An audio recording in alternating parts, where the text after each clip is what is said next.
As you know, home invasion style robberies have occurred at the following locations on our South Central Division over the past week.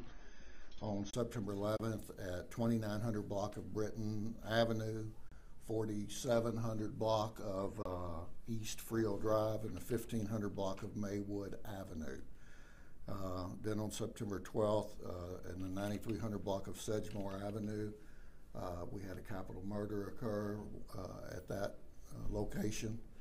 And then this morning at 3300 block of Idaho Avenue. At this time, I want to talk about real quickly the capital murder on Sedgemore. Was located a little further away from the other ones, and there's no evidence that we have that at this time links that particular offense to the other ones.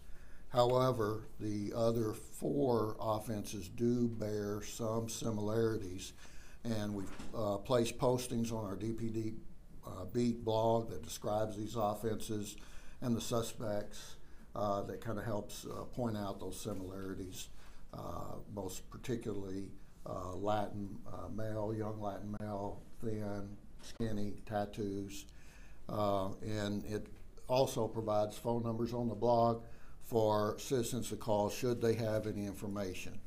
I want to make you aware that since these offenses began to occur on Monday, the police department has been actively investigating them, try to discover the identity of the suspects, while also deploying strategies to increase the preventative efforts in the community. As such, the South Central Patrol Division has deployed significant resources to the area.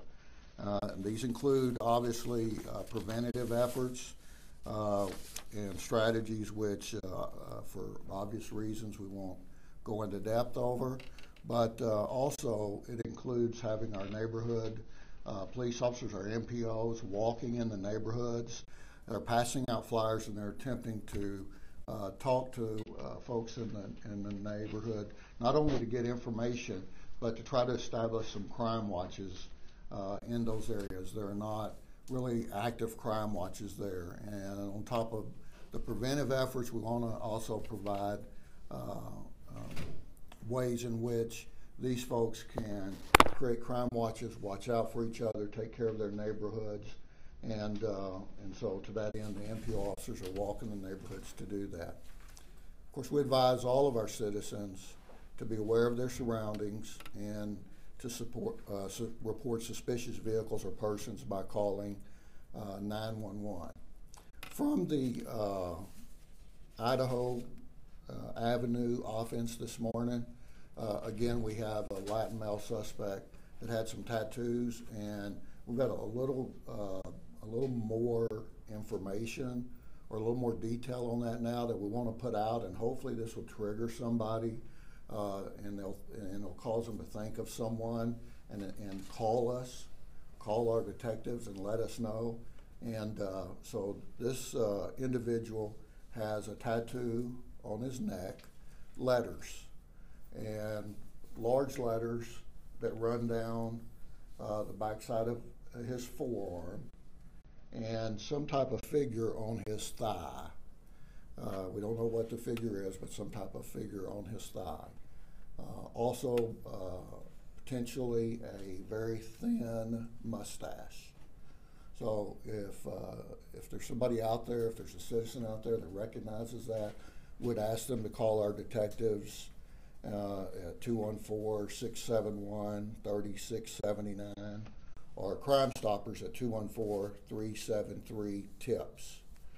Now, also this week, and this is unrelated, there was a home invasion capital murder on our North Central Division, and I'm happy to report that today, this afternoon, we recovered the vehicle from that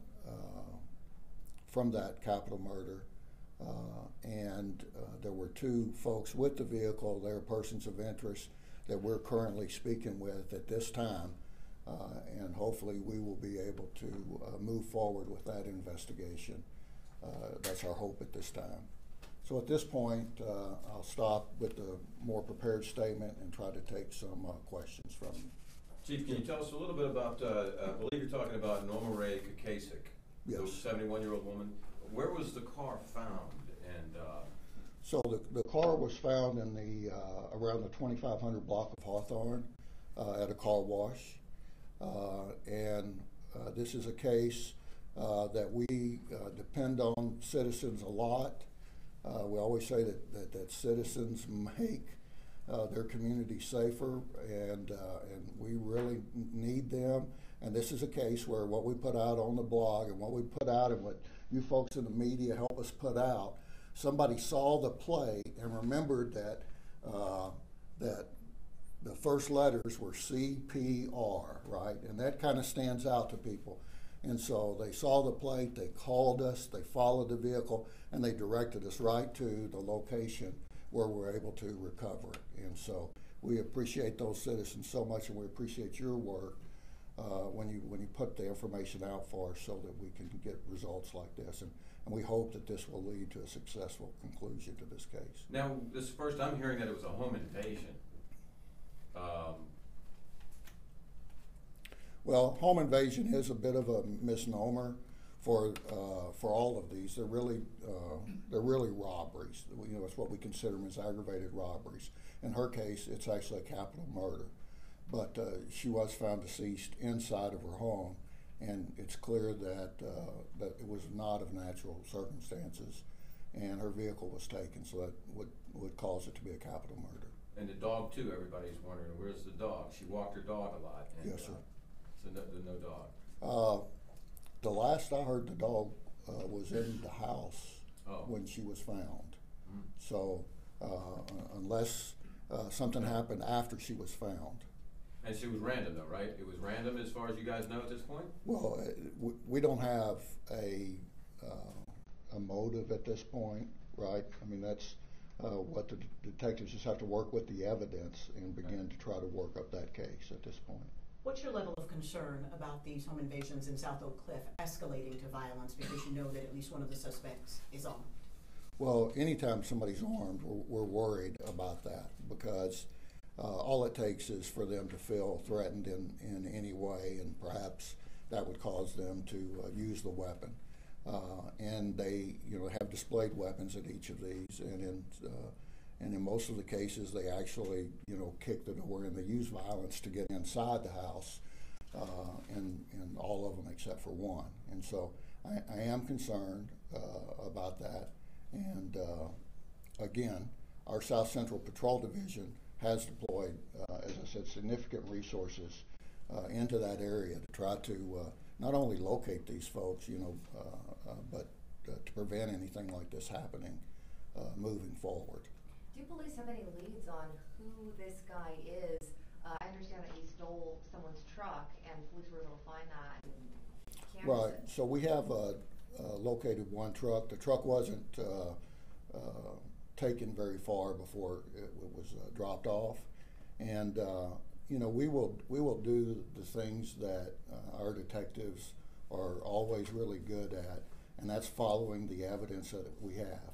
And in each of these cases, there is evidence that provides us a trail that we think could help us reach the end, which is finding these folks. And that evidence is everything from some good descriptions from the witnesses to all the things that you see on the TV. We process these scenes with our crime scene folks very carefully to try to find even the smallest amount of evidence. And then we also are going to clearly depend on people in the community. Somebody out there, somebody knows a guy that's got that tattoo description that I gave, on his neck and down his back of his forearm and on his thigh, and he's got this thin mustache. Somebody out there knows that. And we depend on the citizens so much. We get so much of our success from them, and we really believe that getting this information out will probably, in the long run, be one of the main things that help us solve these cases. So Sedgemoor murder. You all had some surveillance video, and we were told at the scene that there might be some from inside the home. Have you all been able to access that, and was it helpful? Right. All the video that has been helpful at this point, we've put out, and you've seen. And one of the things that I would say, is that if you are going to have a home camera system, make sure that it's strategically located, that it's points in a direction where we're able to see things, see people coming in and out the front of the house. If you can't afford one, I think that it's a good idea to get one and to have it. But in this case, we don't have really any more video. So besides the guy with the tattoo on the neck, how many individuals are you looking for? Well, besides that suspect, and let me look because of the number of the offenses here, we have a Latin female suspect in one of the offenses, and we have in the last offense a Latin male that with a more stocky build. By the time of the last offense, they began to try to cover their faces with a shirt or something, so we didn't get as good a description. And in another offense, we have a black male. So, Any of this gang related? well, and that's one of the first things that we do in a case like this is we look to see if there's been gang activity at these homes, and we don't see any of that. When we look at these homes, we don't see that we've had to go out there and deal with gangs. Now, that doesn't mean that there isn't gang activity in the area. There is. Our gang unit will be actively working to see if there's anybody in the local gangs that match that description. But as to the homes themselves, these appear to be just folks that just trying to go about their daily lives and just regular homeowners. Are the victims Hispanic, African American, or is it Latino. Are there any similarities in the houses that they're choosing to hit in this area? There really isn't any similarities that we can tell. All right, thank you. All right, thank you very much.